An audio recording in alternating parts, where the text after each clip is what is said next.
At Market Shala, we aim to inspire financial literacy and independence. नमस्कार दोस्तों, मैं हूं सोमनाथ दास और आप देख रहे हैं हमारा YouTube चैनल मार्कशाला। आज हम बात करेंगे 23 अप्रैल 2026 के निफ्टी फ्यूचर्स के प्राइस एंड एक्शन की और समझेंगे कि इतने वीक मार्केट में भी प्रॉफिट कैसे जनरेट हुआ VCM ट्रेड सेटअप पर। साथ ही 24 अप्रैल के लिए एक डिसिप्लिन्ड ट्रेडिंग प्लान को भी डिस्कस किया जाएगा, जिससे कि आप पहले से रेडी रह पाएँ अपने नेक्स्ट डे के इंट्राडे ट्रेड सेटअप के साथ। वीडियो शुरू करने से पहले एक ज़रूरी बात, यह वीडियो केवल एजुकेशनल पर्पज़ के लिए है। यह कोई बाई या सेल की सलाह नहीं है। ट्रेडिंग में रिस्क होता है, इसलिए कोई भी डिसीजन लेने से पहले अपनी रिसर्च जरूर करें या फिर अपने फाइनेंशियल एडवाइज़र से डिस्कस करें।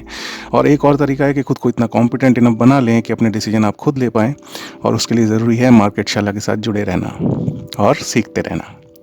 23 अप्रैल को निफ्टी फ्यूचर में करीब 200 पॉइंट का गैप डाउन देखने को मिला। ओपनिंग जो है 200 पॉइंट नीचे जो है देखने को मिली एक दिन पहले के क्लोज के कंपैरिजन में। इसका मेन रीज़न ग्लोबल वीकनेस और जियोपॉलिटिकल टेंशन रहा। लेकिन इंटरेस्टिंग बात यह रही कि ओपनिंग के बाद मार्केट ने तुरंत पैनिक नहीं दिखाया। पहले 5 मिनट में ही प्राइस ने रिकवरी की और एक इम्पॉर्टेंट लेवल जो कि था वैक्यूम रेंज का लोअर बैंड 24,172, उसके ऊपर आकर के पहले ही 5 मिनट की कैंडल ने क्लोज दिया, जो कि आप देख पा रहे हैं अपने इंट्राडे चार्ट के ऊपर। 24,172 पूरे दिन एक की जोन की तरह बिहेव करता रहा। 4 से 5 बार यहाँ पे बुल्स और बियर्स का टग ऑफ वॉर जो है आपको देखने को मिला। अब यहाँ सबसे इंपॉर्टेंट बात समझने वाली ये है कि मार्केट वीक था, सेंटीमेंट नेगेटिव था, लेकिन फिर भी एक लॉन्ग साइड के ट्रेड का रेंज सेटअप में मौका बना। कैसे? जब प्राइस 24,172 के ऊपर सस्टेन करने लगा तो यह लेवल डिमांड जोन की तरह एक्ट करने लगा और वहाँ से हमें एक रिट्रेसमेंट, मतलब ब्रेकआउट के बाद एक रिट्रेसमेंट जो है देखने को मिला। 24,072 के लेवल को अच्छे से ब्रेकआउट किया और फिर वापस 24,072 के लेवल पर आया। यहीं से एक जो है range based long trade initiate किया गया, जिसमें कि हमेशा की तरह 50 पॉइंट का स्टॉप लॉस रखा गया और करीब 100 पॉइंट्स का टारगेट इजीली अचीव होता हुआ दिखाई दिया, क्योंकि 106-116 पॉइंट्स का वहाँ से जो है अपमूव आपको जो है देखने को मिला उस लेवल से।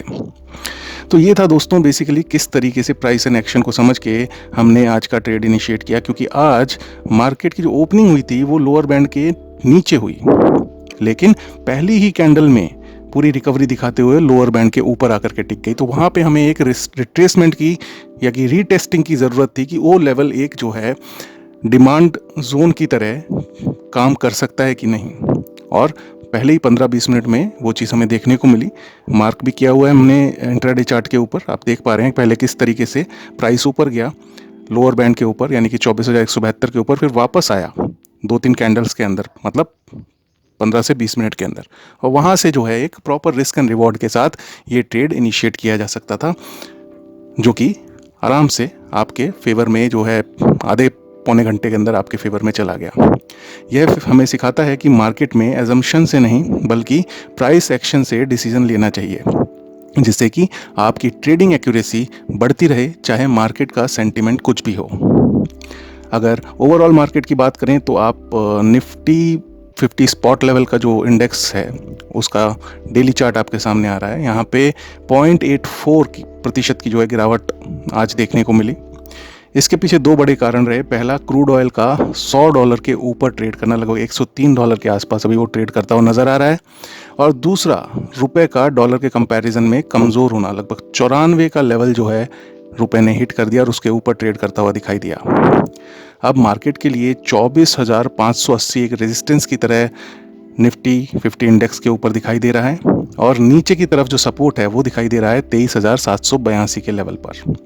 मोमेंटम अब थोड़ा सा कमज़ोर हुआ है, क्योंकि RSI भी जो है 53 के लेवल पर गिर के आ चुका है, जो कि एक बार को 57 तक पहुंच गया था। इससे शॉर्ट टर्म प्रेशर मार्केट पर बनता हुआ नज़र आ रहा है चार्ट्स के ऊपर। अब बात कर लेते हैं कुछ 24 घंटों के अंदर जो लास्ट 24 आवर्स हैं उसमें कैसे अपडेट्स जो है सुनने को मिल रहे हैं और मार्केट पे उसका इम्पैक्ट नेगेटिव क्यों दिखाई दे रहा है। पिछले 24 घंटों में ग्लोबल लेवल पर काफ़ी हलचल रही है। स्ट्रेट ऑफ हॉर्मुज़ में टेंशन बढ़ने से ऑयल सप्लाई पर रिस्क बढ़ गया है, जिससे क्रूड प्राइस ऊपर जा रहे हैं।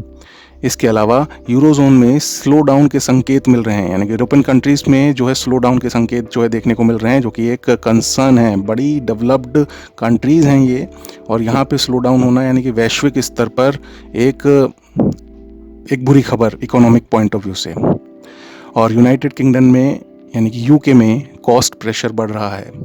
इन सब फैक्टर्स का कंबाइंड इफेक्ट ग्लोबल मार्केट पर नेगेटिव पड़ रहा है दोस्तों। चलिए अब बात करते हैं सबसे इम्पॉर्टेंट सेक्शन की, VCM ट्रेड सेटअप पर कल के लिए हमारा ट्रेडिंग प्लान क्या होगा। सबसे पहले हमें डिसिप्लिन अप्रोच फॉलो करनी है। एक दिन में ज़्यादा से ज़्यादा 2 ट्रेड्स ही लेने हैं कंडीशनल वे में, और अगर पहला ट्रेड टारगेट हिट कर दे तो दूसरे ट्रेड के लिए जाने की ज़रूरत नहीं है। तो सबसे पहले हम बात करते हैं रेंज ट्रेड सेटअप की। तो कल का जो वैक्यूम रेंज है वो दिखाई देगा 24,333 से 24,125 के बीच में। अगर इसके बीच में मार्केट ओपन होता है और सबसे पहले वो अपर बैंड यानी कि 24,333 को हिट करता है, तो वहाँ से हम एक जो है शॉर्ट साइड का रेंज ट्रेड इनिशिएट करेंगे विद 50 पॉइंट्स के स्टॉप लॉस और मिनिमम 100 पॉइंट्स के टारगेट के साथ। इसके विपरीत अगर वैक्यूम रेंज के बीच में ओपन होकर के पहले 24,125 के आसपास जो है हमें दिखाई देता है, तो वहाँ से भी प्रॉपर पोजीशनिंग के साथ हम लॉन्ग साइड का ट्रेड इनिशिएट करेंगे। रेंज सेटअप में रेंज ट्रेड जो है लॉन्ग साइड का इनिशिएट होगा विद मिनिमम 50 पॉइंट्स के स्टॉप लॉस और एटलीस्ट 100 पॉइंट्स के टारगेट के साथ, राइट। तो ये रहेगा हमारा रेंज ट्रेड सेटअप कल के लिए। लॉन्ग शॉर्ट दोनों तरीके के ट्रेड किस कंडीशन में लेने हैं। अब बात करते हैं मोमेंटम ट्रेड सेटअप क्या रहेगा। मोमेंटम ट्रेड सेटअप जैसा कि आपको पता है, जब भी वैक्यूम रेंज के बाहर निफ्टी फ्यूचर ट्रेड करने लगता है या फिर कोई गैप अप या गैप डाउन की वजह से जो है वैक्यूम रेंज के बाहर जो है निफ्टी फ्यूचर की ओपनिंग होती है, और वहाँ पे हम जो है देख करके प्रॉपर पोजीशनिंग के साथ मोमेंटम ट्रेड्स को इनिशिएट करते हैं। तो मोमेंटम ट्रेड कैसा रहेगा। वैक्यूम रेंज हमें पता ही है कि अपर बैंड है 24,333। अगर 24,333 के ऊपर कन्विंसिंगली हमें निफ्टी फ्यूचर ट्रेड करता हुआ दिखाई देगा, तो वहाँ से हम लॉन्ग साइड का मोमेंटम ट्रेड इनिशिएट करेंगे। इस केस में 50 पॉइंट का स्टॉप लॉस और मिनिमम 100 पॉइंट्स का टारगेट हम लेकर के चलेंगे।